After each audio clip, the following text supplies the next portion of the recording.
Follow that, they said. Follow Devin Black. They said it would be fine. Hi. I always said if I'm not married by the time I'm 30, I was going to marry myself for my 30th birthday.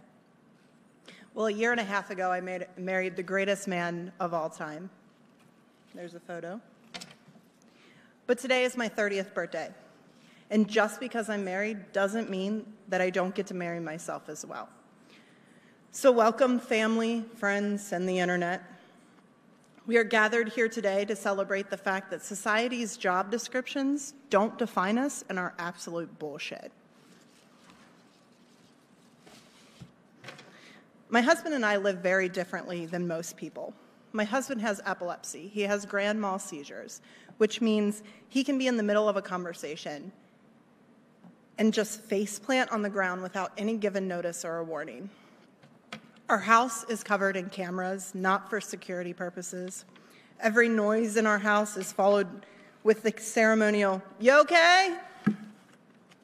We never lock the bathroom doors when we're in the shower. He texts me when he arrives and leaves anywhere. I have every person he works with's phone number, and they have mine. Everyone in our life knows that all of our plans we make are always a maybe for us. Early on in our relationship, when normal couples are talking about their beautiful futures and their fairy tale dreams, we had to have really hard conversations about what our wishes are if Stephen has a seizure he can't come back from. I thought I knew what I was getting into when I married him, but there are times in our life that I have to transition from wife to caretaker, and that can be super hard, ugly, and incredibly isolating. But it's the life I committed to, and we make the best of it. I stopped telling people when Stephen had seizures because it can so easily become so consuming that I make it part of my identity. After he has a seizure, it takes a lot out of him physically. So he sleeps the rest of the day. I sit next to him for hours. You never get used to seeing someone you love. No, you never get used to seeing the person that you love most in the world suffering and knowing there's nothing you can do about it. It's a gut-wrenching, terrifying, and traumatizing feeling.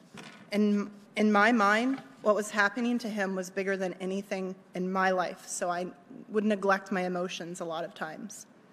How dare I make this about me? I would ignore my friends and family. I would sit in this dark hole and mentally punish myself for letting this happen, not being in the same room as him, for not catching him. I would tell myself, I need to quit everything I do and be glued to his hip. That would fix it.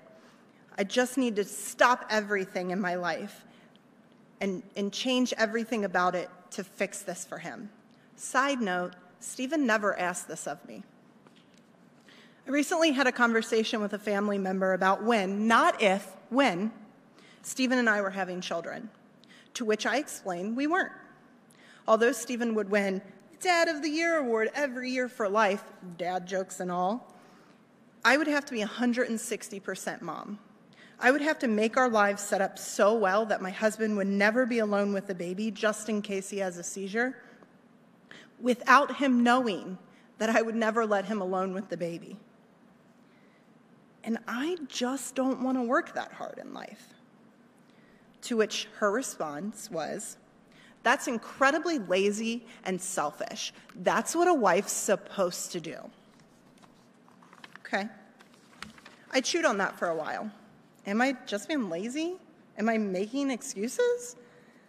I played out the hypothetical conversation in my head of me telling my husband, the best dad ever, the most trustworthy and caring person I know, that he cannot drive our child to their hockey game, or he can't drive to the father-daughter dance. I could see that devastated look in his eyes, that same shameful look he gets every time I have to inform him that he just had a seizure in front of people. That's not a conversation I will be bullied into having just because I'm a wife. Society has told us, here is your title, and then created the job description to go along with it. You're a mother, so your kids must always come first. You're a husband, so you're supposed to be the protector of your family and bring home the bacon. You're a wife now, so you need to be nurturing, cook, and clean. You're 30 now, so you have to get your shit together.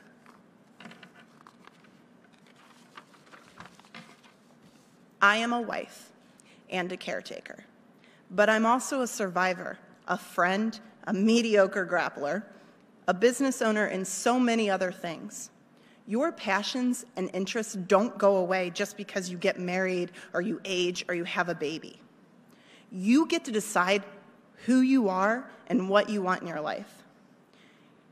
You also get to decide how you vent and cope, and you get to decide what you accept in your life. Just because I committed to the best man ever, and I committed to this marriage through sickness and health, doesn't mean that I don't get to commit to myself. You get to be selfish sometimes. You're allowed to get it wrong, make mistakes, and forgive yourself. And most importantly, you're allowed to love yourself because you never stopped being important, no matter what title society gives you. So this is my wedding, but I invite you to commit to yourself today. Do you take yourself as your own independent person? Do you take yourself for the rest of your life? Do you vow to keep your own interests and passions alive? Do you vow to set boundaries for yourself? Do you vow to take a break when you need it? Do you vow to create the environment you want to live in and not listen to anyone else's bullshit? I do.